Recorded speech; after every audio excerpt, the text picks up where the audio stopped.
The Simple Life by Charles Wagner, Chapter 3, Part 2. We will try to indicate them. First of all, humanity lives by confidence. In doing that, it but reflects, commensurate with its conscious thought, that which is the hidden foundation of all beings, an imperturbable faith in the stability of the universe and its intelligent ordering, sleeps in everything that exists. The flowers, the trees, the animals all live in calm strength and an entire security. There is confidence in the rain that falls, in the morning, in the brook running to the sea. All that which is seems to say, I am, therefore I should be. There are good reasons for that, let us be assured. So too, mankind lives by confidence.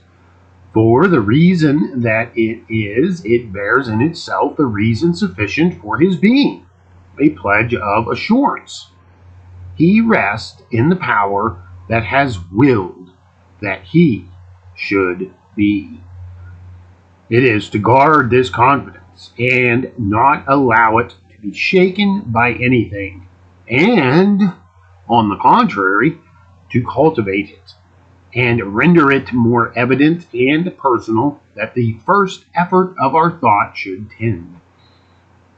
All which adds to our confidence is good, because from that is born tranquil energy, reposeful action, love of life, and fruitful labor.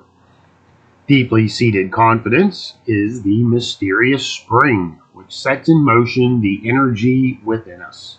It nourishes us. It is by that man lives, much more than by the bread he eats. Thus, everything that shakes this confidence is evil poison and not food. Unhealthy is every system of thought that attacks the very fact of life to declare it an evil. Life has been too often wrongly estimated in this century. Is it surprising that the tree withers when you water the roots with corrosive substances? There is, however, a very simple reflection that might be made in face of all this philosophy of nothingness. You declare life evil. Very well. What remedy are you going to offer against it? Can you combat it or suppress it? I do not ask you to suppress your own life, to commit suicide. Of what advantage would that be to us? But to suppress life, not only human life, but its obscure and inferior base or origin, all that growth of existence that reaches toward the light and, according to you, rolls toward misfortune. I ask you to suppress the will to live that quivers through immensity, to suppress, in short, the source of life. Can you do it? No. Then leave us in peace. Since no one can hold life in check, is it not better to learn to estimate it and to employ it than to try to disgust others with it? When one knows that a certain food is dangerous to health, one does not eat it. And when a certain fashion of thinking takes away our confidence, our joy, and our strength, we should reject it, certain that not only it is a detestable food for the mind, but that it is false. There is no truth for man but in humanizing thoughts, and pessimism is inhuman. Besides, it lacks modesty as well as logic. To dare to find that prodigious thing called life evil, one must have seen the very foundation, almost to have made it. What a strange attitude is that of certain great thinkers of the times. In truth, they act as if they had created the world in their youth a very long time ago, but now they are convinced that it was a mistake. Let us nourish ourselves from other meat, fortify our souls by comforting thoughts. For man, that which is truest is what strengthens him the most. If humanity lives by confidence, it also lives by hope. Hope is that form of confidence which turns toward the future. All life is a result and an aspiration. All that is supposes a point of departure and tends toward a point of arrival. To live is to become. To become is to aspire. The immense become is infinite hope. There is hope at the root of all things, and that hope is reflected in the heart of man. Without hope, no life. The same power which made us to be incites us to mount still higher. What is the sense of that tenacious instinct that drives us to progress?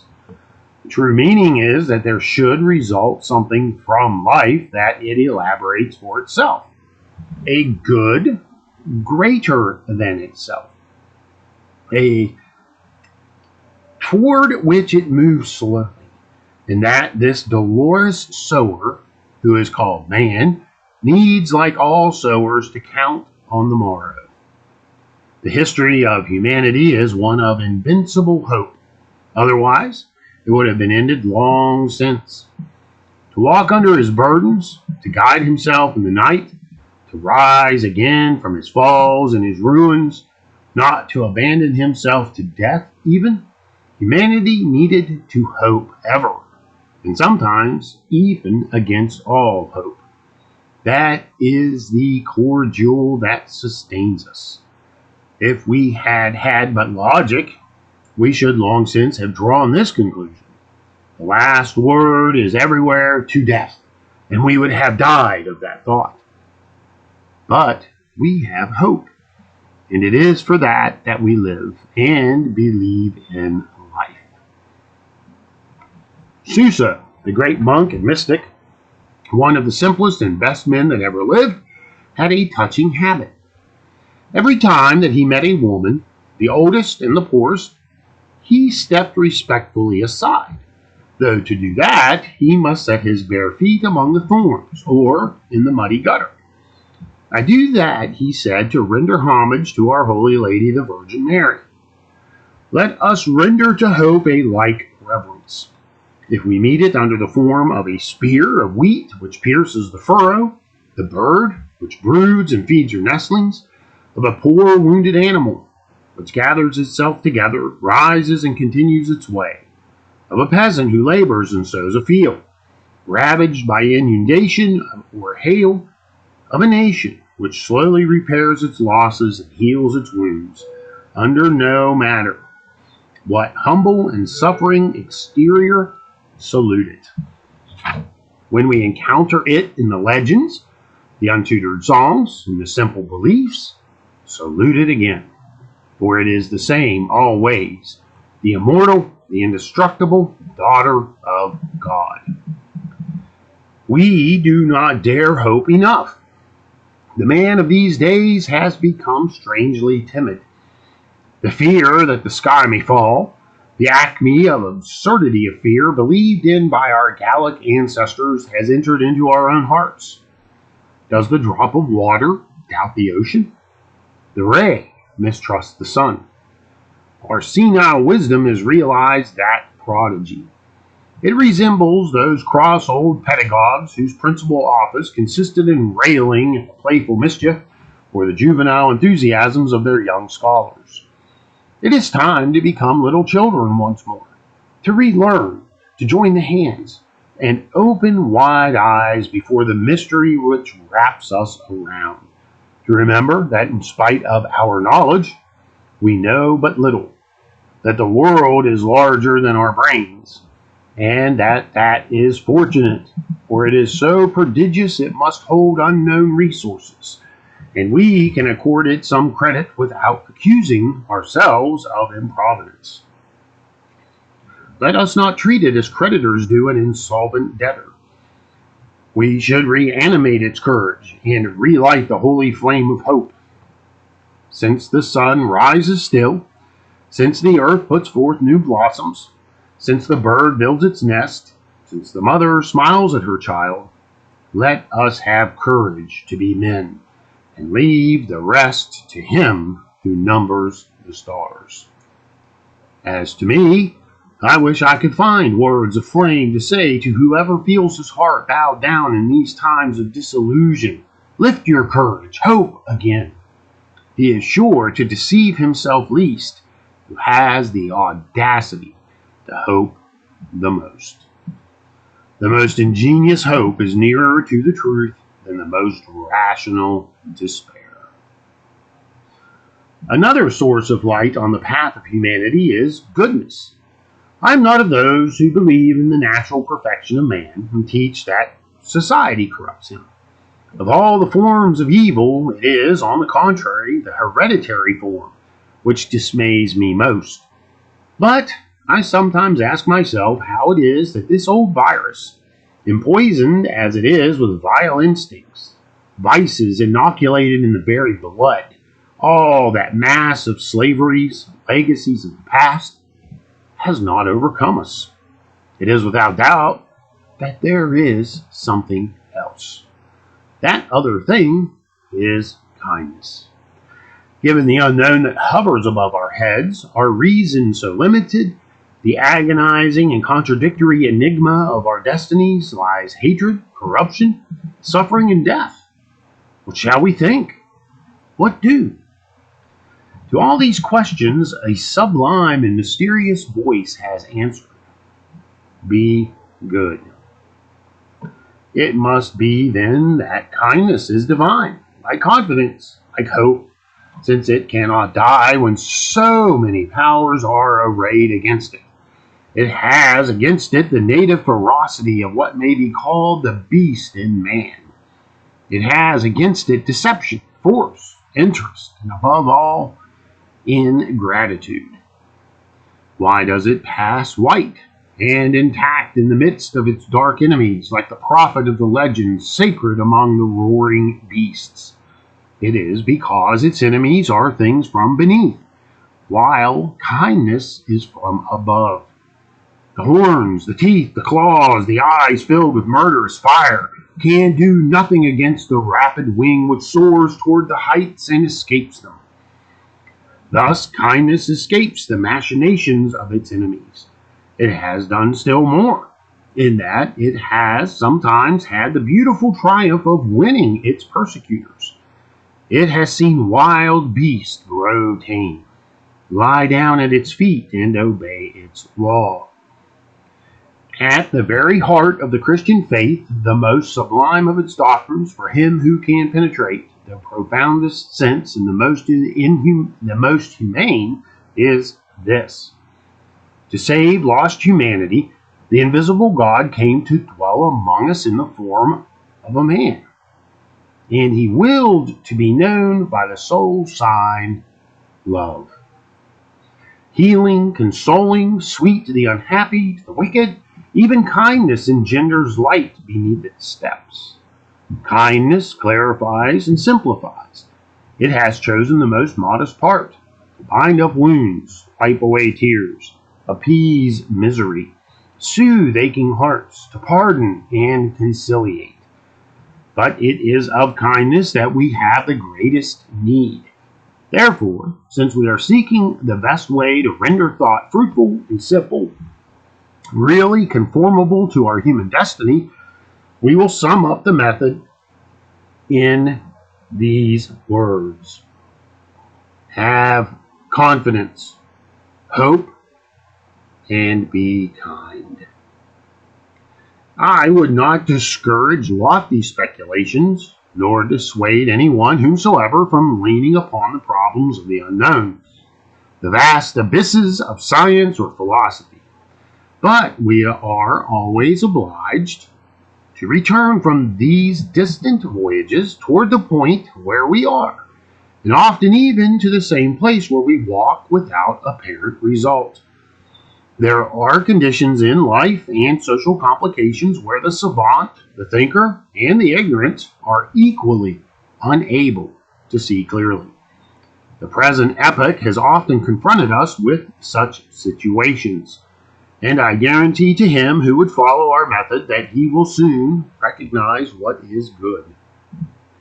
As I have in all this skirted upon religious ground, at least in a general way, someone may ask me, perhaps, to say in a few simple words which is the best religion, and I hasten to explain myself on that subject.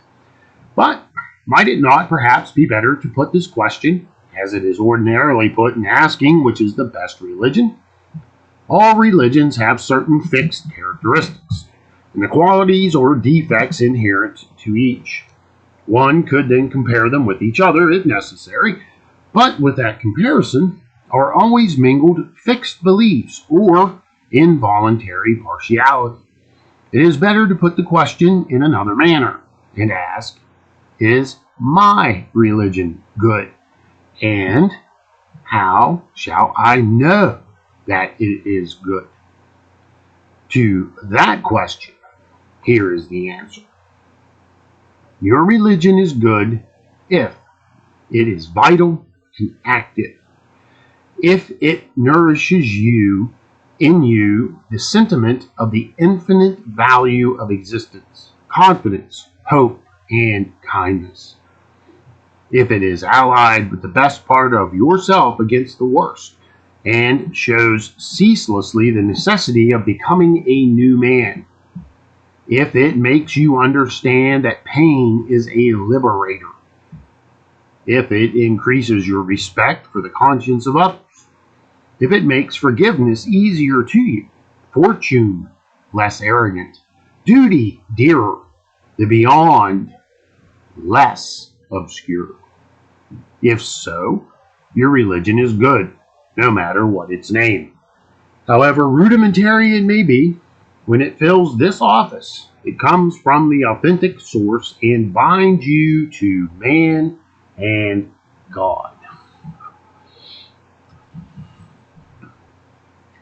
But will it by chance do you any good to believe yourself better than others, to frown, to domineer over another conscience, or to deliver your own to slavery, to stifle your scruples, to practice a cult according to the mode, or do good for your own interest, or through calculation of what may lie beyond the tomb? Oh, then, whether you claim to follow Buddha, Moses, Muhammad, or Christ himself, your religion is worth nothing. It separates you from men and God. Perhaps I have not the right to speak thus, but others have done so before me, notably he who answered the questioning scribe in the parable of the Good Samaritan. I entrench myself behind his authority.